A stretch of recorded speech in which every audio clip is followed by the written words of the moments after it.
Union and its territories. To prepare for Indian polity for any competitive exam, aspirants have to know about Union and its territories. It gives an idea on all the topics important for competitive exam. This article will provide you with relevant details about the Union and its territories. Article 1 of the Constitution describes India, that is Bharat, as a union of states apostrophe. At present we have 28 states and 8 union territories. Arts. Parliament can divide a state, merge two states, change the name of any state, increase or decrease the area of any state, etc. For example, Chhattisgarh was carved out of Madhya Pradesh. Madras was renamed as Tamil Nadu, etc. Constitutional provisions and philosophical basis. 1 to 4, Part 1a deals with the Union and its territory. Schedule 1, Names of the states and their territorial jurisdiction. 1 reads, India, that is, Bharat, as a union of states rather than a federation of states. This provision deals with two things, dash. Name of the country, India, that is Bharat. Type of polity, union of states. India and Bharat, these two names in one, is compromise between two divergent opinions. Some members suggested the Bharat, while others advocated the modern name India. Pertaining to this, Constituent Assembly had to adopt a mix of both, India, that is, Bharat. The phrase Union of States has been preferred to Federation of States for two reasons. The Indian Federation is not the result of an agreement among the states like the American Federation. The states have no right to secede from the Federation. The Federation is a union because it is indestructible. The country is an integral whole and divided into different states only for the convenience of administration. According to 1, the territory of India can be classified into 3 categories. Territories of the states. Union territories. Territories that may be acquired by the Government of India at any time. Territory of India - wider expression, as it includes not only the states but also union territories and territories that may be acquired by the Government of India at any future time. States are the members of the federal system and shared distribution of powers with the center. Union territories, directly administered by the central government. Acquired territories, directly administered by the central government. Being a sovereign state, India can acquire foreign territories according to the modes recognized by international law: cession, occupation, conquest or subjugation. Union of India - narrower expression, as it includes only states. Present status: as of 2020, there are 28 states and 9 union territories. 5th and 6th schedules contain separate provisions with respect to the administration of scheduled areas and tribal areas within the states. 2. Relates to the admission or establishment of new states that are not part of the Union of India. Empowers the Parliament to admit into the Union of India, or establish, new states on such terms and conditions as it thinks fit. 2. Accords 2 powers to the Parliament, the power to admit into the Union of India new states, already in existence. The power to establish new states, not in existence before. 2. Deals with external readjustment of the territories of the constituent states of the Union of India. 3. Relates to the formation of or changes in the existing states of the Union of India. 3. Deals with the internal readjustment interest of the territories of the constituent states of the Union of India. Authority of Parliament over reorganization of state. This power of Parliament broadly deals with 3 of the Constitution. 3. Authorizes the Parliament to form a new state by separation of territory from any state, or by uniting 2 or more states or parts of states, or by uniting any territory to a part of any state. Increase the area of any state. Diminish the area of any state. Alter the boundaries of any state. Alter the name of any state. Note: in the case of state bill contemplating the above changes can be introduced in the Parliament only with the prior recommendation of the President. Before recommending the bill, the President has to refer the same to the state legislature concerned for expressing its views within a specified period. The President, or Parliament, is not bound by the views of the state legislature and may either accept or reject them, even if the views are received in time. In the case of arts, In case of a union territory, no reference need be made to the concerned legislature to ascertain its views, and the Parliament can itself take any action as it deems fit. Constitution authorizes the Parliament to form new states or alter the areas, boundaries or names of the existing states without consent of states. These provisions entail that territorial integrity of any state is not guaranteed by the Constitution. India, an indestructible union of destructible states. USA, an indestructible union of indestructible states, territorial integrity of the states guaranteed. American federal government cannot form new states or alter the borders of existing states without the consent of the states concerned. 100th Constitutional Amendment Act, 2015, was enacted to give effect to the acquiring of certain territories by India and transfer of certain other territories to Bangladesh in pursuance of the agreement and its protocol entered into between the governments of India and Bangladesh. Art. 4. Itself declares that laws made for admission or establishment of new states, under Art. 2, and formation of new states and alteration of areas, boundaries or names of existing states, under Art. 3, are not to be considered as amendments of the Constitution under Art. 368. This means that such laws can be passed by a simple majority and by the ordinary legislative process.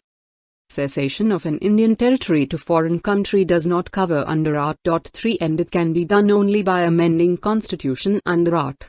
368. 70H Constitutional Amendment Act 1956 led to creation of zonal councils in India to advise on matters of common interest. They statutory in origin. Total 5 zonal councils exist in India. However, Northeastern Zonal Council is created by separate statute in 1971, Northeastern Council Act, 1972. The chairman of the Zonal Council is Union Home Minister, and chief ministers of the states included in each zone act as vice chairman of the Zonal Council for that zone by rotation, each holding office for a period of 1 year at a time. Settlement of a boundary dispute between India and another country does not require a constitutional amendment, under Art. 368. It can be done by executive action as it does not involve cession of Indian territory to a foreign country. Before 1956, the states were classified into 4 parts. Part A, 9 former governors' provinces. Part B, 9 former princely states. Part 100, former princely states plus chief commissioners' provinces. Part 500, Andaman and Nicobar. By the States Reorganization Act, 1956, and the 7th Constitutional Amendment Act, 1956, the fourfold division of state were abolished. Evolutionary history of states and UTS. Integration of princely states, Sardar Vallabhbhai Patel was main force behind. India had comprised 2 categories of political units. The British provinces, under the direct rule of British government. The princely states, under the rule of native princes but subject to the paramountcy of the British Crown.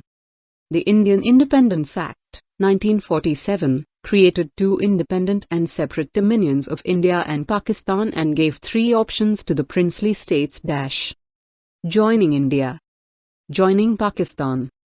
Remaining independent. Of the 552 princely states situated within the geographical boundaries of India, 549 joined India and the remaining 3, Hyderabad, Junagadh and Kashmir, refused to join India. In course of time, they were also integrated with India.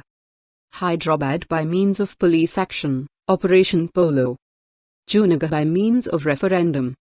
Out of Delhi was redesignated as National Capital Territory, NCT, according to 69th Constitutional Amendment Act 1991.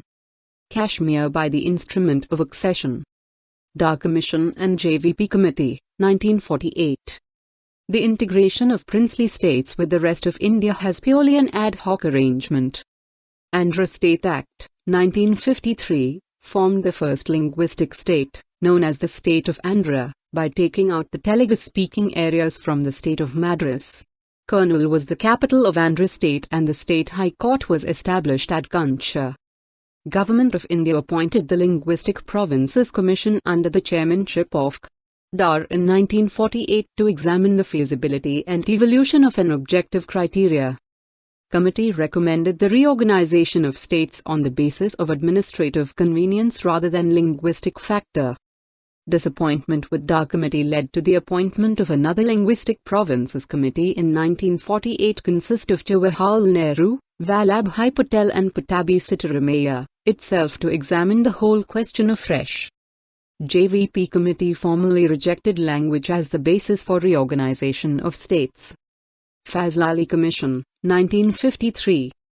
The creation of Andhra State in 1953 intensified the demand from other regions for creation of states on linguistic basis. This forced the government to appoint a 3-member States Reorganization Commission in 1953, under the of to re-examine the whole question.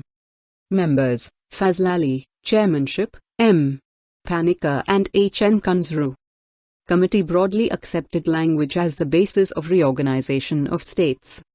At same time, it rejected the theory of one language, one state. Its view was that the unity of India should be regarded as the primary consideration in any redrawing of the country's political units. It identified 4 major factors that can be taken into account: preservation and strengthening of the unity and security of the country, linguistic and cultural homogeneity, financial, economic and administrative considerations, planning and promotion of the welfare of the people in each state as well as of the nation as a whole. New States and Union Territories Post, 1956. Maharashtra and Gujarati in 1960, the bilingual state of Bombay was divided into 2 separate states, Maharashtra, Marathi-speaking people, and Gujarat, Gujarati-speaking people. Dadra and Nagar Haveli the Portuguese ruled this territory until its liberation in 1954. It was converted into a Union Territory of India by the 10th Constitutional Amendment Act, 1961. Goa, Daman and Diu India acquired these 3 territories from the Portuguese by means of a police action in 1961. They were constituted as Wats by the 12th Constitutional Amendment Act, 1962. Goa was conferred statehood in 1987. Consequently, Daman and Diu was made a separate Union Territory. Puducherry The territory of Puducherry comprises the former French establishments in India known as Puducherry, Karaikal, May and Yanam. It was administered as an acquired territory, till 1962 when it was made Wat by the 14th Constitutional Amendment Act. Nagaland in 1963, the state of Nagaland was formed by taking the Naga Hills and Twensang area out of the state of Assam. Haryana, Chandigarh on the recommendation of the Shah Commission, 1966. In 1966, the state of Punjab was bifurcated to create Haryana, and the Ut of Chandigarh. Himachal Pradesh in 1971, the Ut of Himachal Pradesh was elevated to the status of a state of the Indian Union. Manipur, Tripura and Meghalaya in 1972. The 2 Uts of Manipur and Tripura and the sub-state of Meghalaya got statehood, and the 2 Uts of Mizoram and Arunachal Pradesh, NAFA, came into being. Sikkim. Till 1947, Sikkim was an Indian princely state ruled by Chogyal. In 1947, after the lapse of British paramountcy, Sikkim became a protectorate of India. Indian government assumed responsibility for the defence, external affairs and communications of Sikkim. The 35th Constitutional Amendment Act, 1974, was enacted by the Parliament. This amendment introduced a new class of statehood under the Constitution by conferring on Sikkim the status of an associate state of the Indian Union. For this purpose, a new Art. 2A and a new Schedule, 10th Schedule, were inserted in the Constitution. The 36th Constitutional Amendment Act, 1975, was enacted to make Sikkim a full-fledged state of the Indian Union, the 22nd state. This amendment amended the 1st and the 4th schedules to the Constitution and added a new Art. 371F to provide for certain special provisions with respect to the administration of Sikkim. It also repealed 2A and the 10th schedule. Mizoram, Arunachal Pradesh and Goa in 1987, 3 new states of Mizoram, Mizoram Peace Accord 1985, Arunachal Pradesh and Goa came into being states of the Indian Union. Chhattisgarh, Uttarakhand and Jharkhand. In 2000, 3 more new states of Chhattisgarh, Uttarakhand and Jharkhand were created out of the territories of Madhya Pradesh, Uttar Pradesh and Bihar, respectively. Telangana. In 2014, the new state of Telangana came into existence as the 29th state of the Indian Union. It was carved out of the territories of Andhra Pradesh, Jammu and Kashmir and Ladakh. Till 2019, the erstwhile state of Jammu and Kashmir had its own constitution and thus enjoyed a special status by virtue of 370 of the Constitution of India. In 2019, this special status was abolished by a presidential order known as the Constitution, Application to Jammu and Kashmir, Order, 2019 inches. Jammu and Kashmir Reorganization Act, 2019, bifurcated the erstwhile state of Jammu and Kashmir into 2 separate UTs. Ut of Jammu and Kashmir comprises all the districts of the erstwhile state of Jammu and Kashmir except Kargil and Leh districts. Ut of Ladakh, Kargil and Leh districts. Thus, the number of states and union territories increased from 14 and 6 in 1956 to 28 and 9 in 2019, respectively. Former UTs transformed into present states in Indian Union: Goa, Andaman, Puducherry, Himachal Pradesh, Manipur, Tripura, Mizoram, Arunachal Pradesh. Evaluating linguistic reorganization of states. Gandhi and Nehru initially were in favor of linguistic reorganization. After Nagpur session, Pradesh Congress Committee, PCC, was set up in 1920. After witnessing horrors of partition, Nehru had a change of heart and from an outright supporter he became staunchest critic. Late 1940s witnessed a resurgence for linguistic states.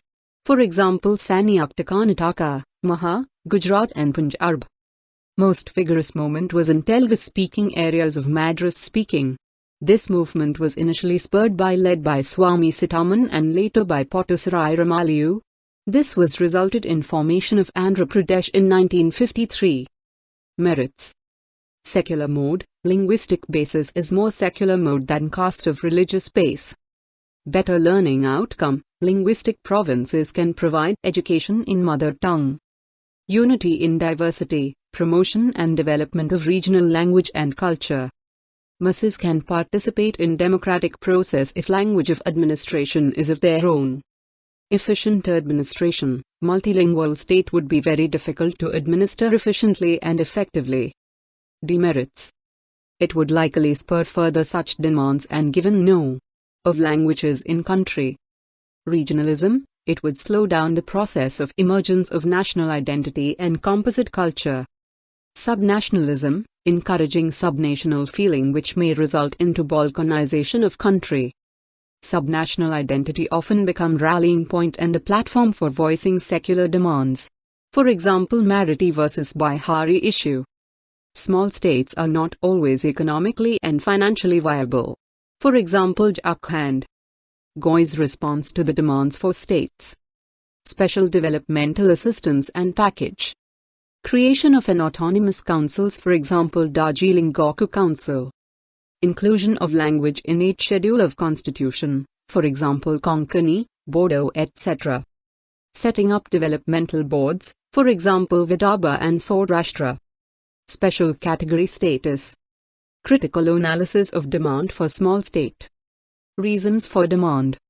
Culture and ethnicity, for instance, Gorkhaland out of West Bengal, Nagalim demand in Northeast, Bodoland in Assam. Better governance, for example proposal to split Uttar Pradesh into smaller states.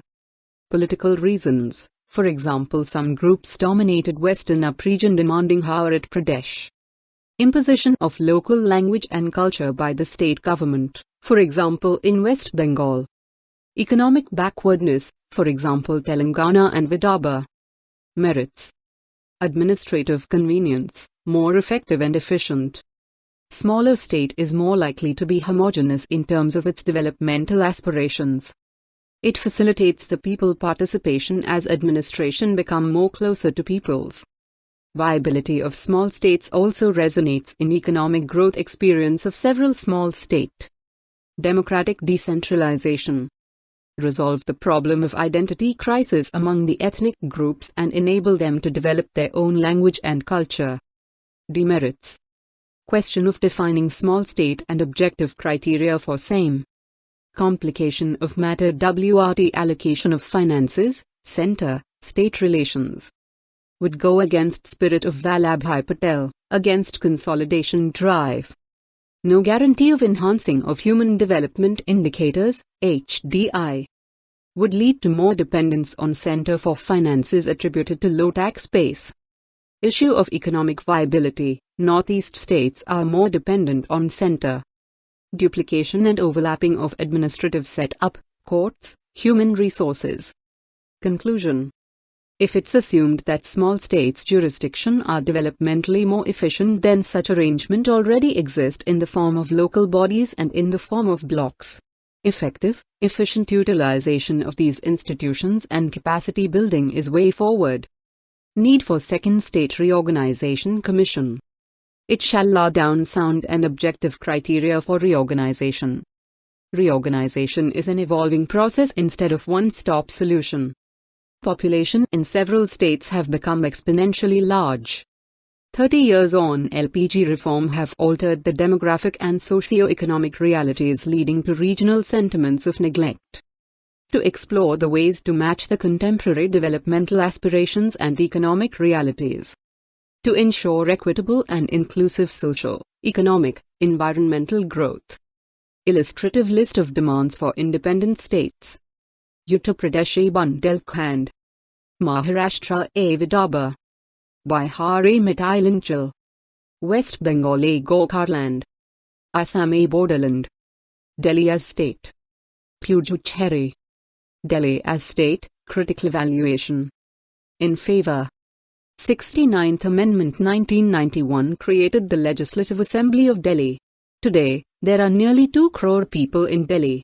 It will be unfair to have restricted power to such popular mandate. It would also provide equal right of people for representation and self-governance. UN report projects that Delhi urban agglomeration will make it the most populous city in the world by 2028. Unelected government representing a massive population need to have a say in law and order and land management. Statehood would resolve the issue of coordination and frequent tussle between central government and Delhi government. In against. Demand for full statehood has not been a national compulsion, but a call fueled by Delhi's local political interest and ambitions. Delhi is the national capital and must necessarily be viewed from the prism of the interests of the entire country. Delhi harbors institutions of national importance such as the President's estate, the Parliament and foreign embassies. Special security cover and close coordination is essential for protection of these infrastructures. These institutions are the sole responsibility of the Union government and not of any one particular state legislative assembly. India's national capital belongs to every citizen of the country and not just those who reside in the city. Administrative burden over Delhi government would be enormous, such as civic amenities, law and order, finances etc. Way forward. Overlapping jurisdictions in a national capital is inbuilt and constitutional entities have to manage this reality. Provide greater autonomy and reasonably robust fair power sharing arrangements among different constituents. Governance restructuring would need to be done in a manner that accountability in relation to specific functions falls squarely on a single organization, individual. Delhi should demand the urgent revision of the existing constitutional provisions, that is 69th Amendment, Article 239, and Rules of Business. Accession and associated issues. Historical underpinning. India and China share a 3,488 kilometers long boundary. Unfortunately, the entire boundary is disputed. 4 states viz. Himachal Pradesh, Uttarakhand, Sikkim and Arunachal Pradesh and the Union Territories of Ladakh, erstwhile state of Jammu and Kashmir, share a border with China. India and China had never shared a common boundary till China liberated or occupied Tibet in 1950. It was then that the hitherto India-Tibet boundary was transformed into an India-China boundary. Since 1954, China started claiming large tracts of territory along the entire border, such as Aksai-Chin in Jammu and Kashmir, some areas in Uttarakhand and the entire Arunachal Pradesh. This episode was followed by intermittent clashes along the border, which finally culminated in the Border War of 1962. The boundary, which came into existence after the war, came to be known as Line of Actual Control, LAC. It is a military-held line. The Sino-Indian border is generally divided into three sectors, namely, Western Sector, Middle Sector, Eastern Sector. There have been no fires shot along Aksai-Chin border over last 40 years. There are three stages of negotiation. Agreeing to guiding principles to be followed, this is done. Recognizing boundary and area, evolving consensus, this is the toughest one and process is struck here. Demarcation of boundaries. Western Sector. In the Western Sector, India shares about 2,152 kilometers long border with China. It is between Union Territory of Ladakh, erstwhile state of Jammu and Kashmir, and Xinjiang province of China. In this sector, there is a territorial dispute over Aksai-Chin. India claims it as part of erstwhile Kashmir, while China claims it is part of Xinjiang. The dispute over Aksai-Chin can be traced back to the failure of the British Empire to clearly demarcate a legal border between China and its Indian colony. During the time of British rule in India, two borders between India and China were proposed: Johnson's Line and MacDonald Line.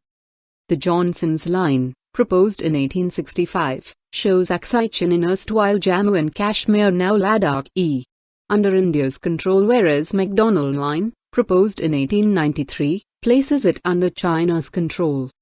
India considers Johnson Line as a correct, rightful national border with China, while on the other hand, China considers the MacDonald Line as the correct border with India.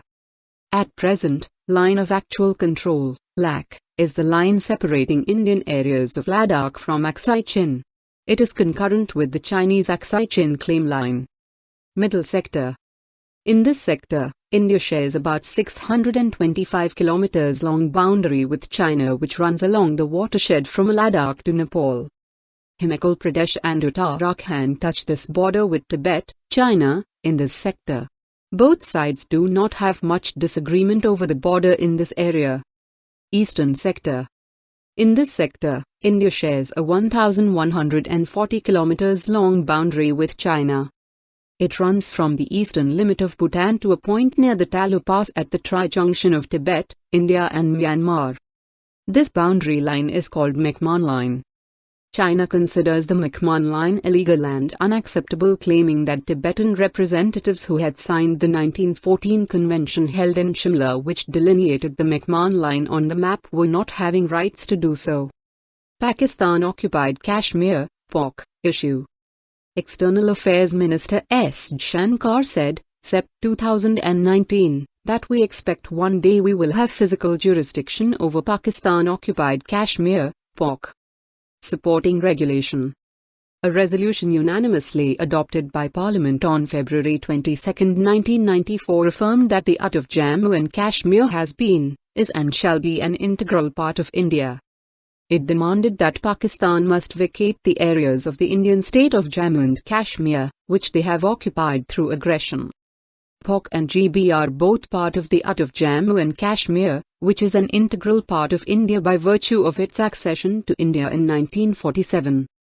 The POK is an area of 13,297 square kilometers, which was under the control of the Pakistani forces when the ceasefire line came into effect on January 1, 1949. That was after a 14-month period of hostilities between India and Pakistan, which began with an invasion of Kashmir by Pashtun tribesmen, and later its army, to seize Kashmir. In 1963, through an agreement, Pakistan ceded to China over 5,000 square kilometers of J&K land under its control, in the Shaksgam area, in northern Kashmir, beyond the Karakoram. Demography of POK. POK has a population of over 40 lakh, 4 million, according to a census carried out in 2017. It is divided into 10 districts: Neelam, Muzaffarabad, Hassan Bala, Ba, and heavily bordering areas in Kashmir, and Rawalakot, Kotli, Mirpur, and Bhimber bordering areas in Jammu. The capital of Pak is Muzaffarabad, a town located in the valley of the Jhelum River and its tributary Neelam, which Indians call Kishangarh, to the west and slightly north of Srinagar. Gilgit-Baltistan issue. Historical background. This is a picturesque, hilly region to the north of Pak and east of the Pakistani province of Khyber Pakhtunkhwa. The British sold it, along with the rest of Jammu and Kashmir, to the Dogra ruler of Jammu, Gulab Singh, after defeating the Sikh army in 1846. However, they retained control over the area through a lease extracted from the Maharaja. This lease was last renewed in 1935. In 1947, a British Army officer of the rank of colonel imprisoned Maharaja Hari Singh's governor in the region, and handed over the area for accession to Pakistan. Administrative status in Gilgit-Baltistan. Gilgit-Baltistan, GB, is spread over 72,871 square kilometers, and is 5.5 times the size of Pak. But it is sparsely populated, with just under 20 lakh, 2 million. GB is divided into 3 administrative divisions and 10 districts. Though both Pak and GB are ruled directly from Islamabad, neither is officially listed as the territory of Pakistan. Pak has just 4 provinces: Punjab, Khyber Pakhtunkhwa, which now includes the federally administered tribal areas of Fatah, Balochistan, and Sindh. Pak and GB are both autonomous territories. Pakistan has kept this fiction going, as incorporating these areas into its map would damage its international position in the UN and elsewhere that the entire Jammu and Kashmir is disputed.